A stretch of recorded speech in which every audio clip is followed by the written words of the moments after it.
BTR एकर्डनि गेजेरजों जोंनि समस्थिया बारायगोन। BTR एकर्डनि गेजेरजों जोंनि पावार एन्ड फांसना बारायगोन। थाखानाय जि बिटिसिनि 39 बे बारायगोन, 42 जागोन। थाखानाय बिटिसिनि जि 46 उइथ नमिनेटेड MCLA बियो 60 जागोन। आरो बिटिएडि जि मोनसे एरिया 3082 खान गामिखौ लानानै दानाय जादोंमोन, बे एरियाखौ बिटिआर बिमुं राज्यपाला फोसावनायजों पार्लियामेन्टआव पास खालामनांगोन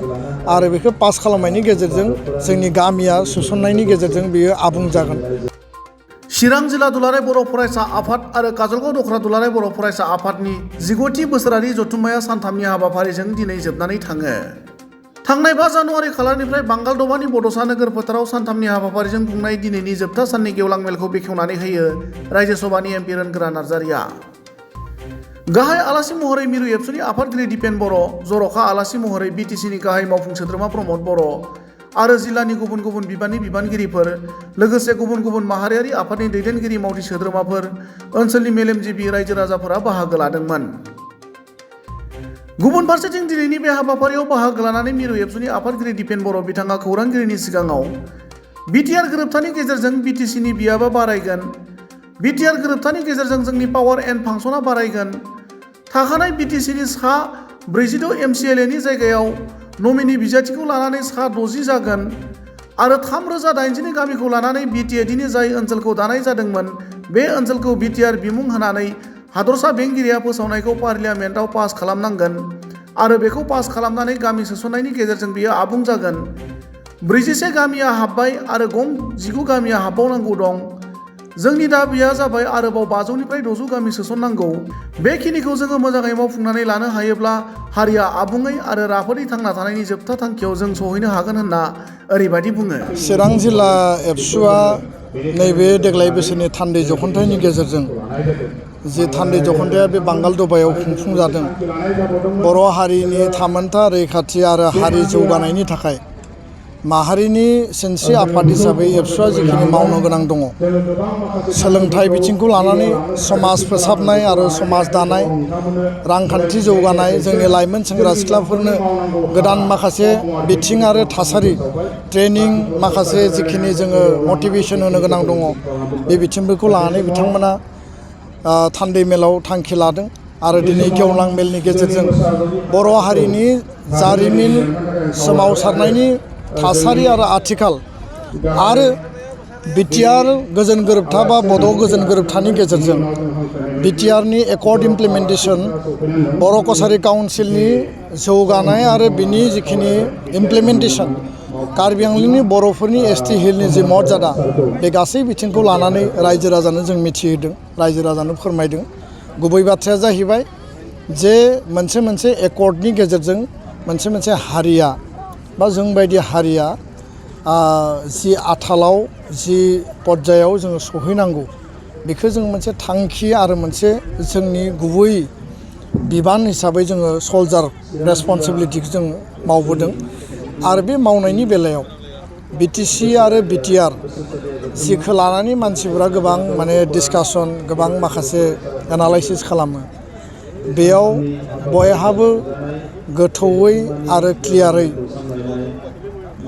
बुजिनानै आरो बेखौ फरायनानै क्लियार जानो गोनां दङ होननानै आं सानो। आरो बेखायनो दुलाराय बर' फरायसा आफादा जोंनि जिखिनि बुजिनांगौ, जोंनि जिखिनि फोरमायनांगौ, जों बेखौ फोरमायदों जे बिटिआर एकर्डनि गेजेरजों जोंनि समस्थिया बारायगोन। बिटिआर एकर्डनि गेजेरजों जोंनि पावार एन्ड फांसना बारायगोन। थाखानाय जि बिटिसिनि 39 बे बारायगोन, 42 जागोन। थाखानाय बिटिसिनि जि 46 उइथ नमिनेटेड MCLA बियो 60 जागोन। आरो बिटिएडि जि मोनसे एरिया 3082 खान गामिखौ लानानै दानाय जादोंमोन, बे एरियाखौ बिटिआर बिमुं राज्यपाला फोसावनायजों पार्लियामेन्टआव पास खालामनांगोन आरो बेखौ पास खालामनायनि गेजेरजों जोंनि गामिया सोसननायनि गेजेरजों बेयो आबुं जागोन। 41 गामि हाब्बाय, 19 खान गामि हाबबावनांगौ दङ। खिन्थु जोंनि दाबिया जाबाय एनादार 500 to 600 गामि सोसननांगौ। आरो बेखिनिखौ जों जुदि मोजाङै मावफुंनानै लानो हायोब्ला हारिया फैबाय थानाय समाव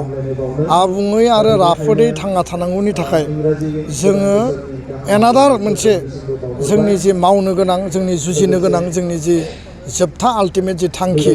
बे थांखिसिम जोङो सहैनो हागोन दा बेखायनो बे बाथ्राफोरखौ रायजो राजाजों जों सावरायबाय आरो रायजो राजाया बेनि सायाव मोनसे मिथिनो थाखाय नेनानै दंमोन बिथांमोना बेनि सायाव गोजोननायखौ फोरमायदों जों नुनो मोनदोंदि गुनउत्सबनि जिखिनि आनजादनि जिखिनि प्रश्न बर' मिडियामनि जिखि जानांगौ बे इंलिस मिडियाम फैदों सानखान्थियारि साइन्सनि खेथ्रआव दा बे प्रब्लेमा जिखि बर' मिडियामजों फरायनाय फरायसाफ्रा प्रब्लेम जादों होननानै जों खौरांखौ मोनदों दा दुलाराय बर' फरायसाफोर बिनि स्टेटमेन्टआ मा जादों दा जोंनि स्पस्ट माने क्लियार बाथ्रा गिबि बाथ्राया जाहैबाय जे राष्ट्रीय शिक्षा नीतिया नेशनेल एजुकेशन पलिसिया बुंदों जे बिमानि रावजों सोलोंथाइ लानो हायो आरो मादार टां मिडियामजों एजुकेशन लानायखौ बेयाव माने बांसिन माने प्रिफारेन्स होदों आरो बेबायदिनो भारत सरकारा दिनै गुबुन गुबुन रायजोआव बिमानि राव बाहायनाय बिमानि रावनि मिडियाम आरो इभेन मेडिकेल आरो इन्जिनियारिं बे कर्सआवबो मादार टां मिडियाम सोसननायनि थाखाय खामानि मावदों नाथाय बिनि उल्थायै आसाम सरकारा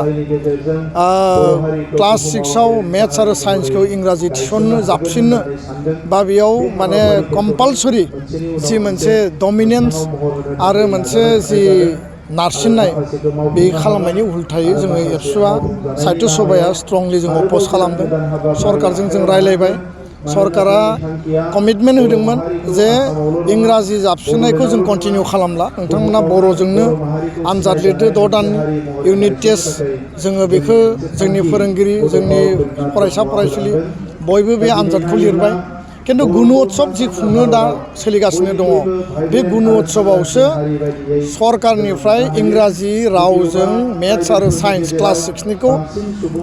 कुइसन पेपार दैथायहरनायखौ जों नुबाय आरो बेखौ लानानै जोङो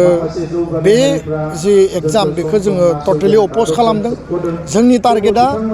जोंनि गथ' गथायफोरखौ बन्सित खालामनाय डिसक्रिमिनेसन खालामनाय नङा खिन्थु बिथांमोनखौ जोङो बुंदों जे नोंथांमोना कअपारेट खालाम टिचारखौ बुंदों गार्जेनखौ बुंदों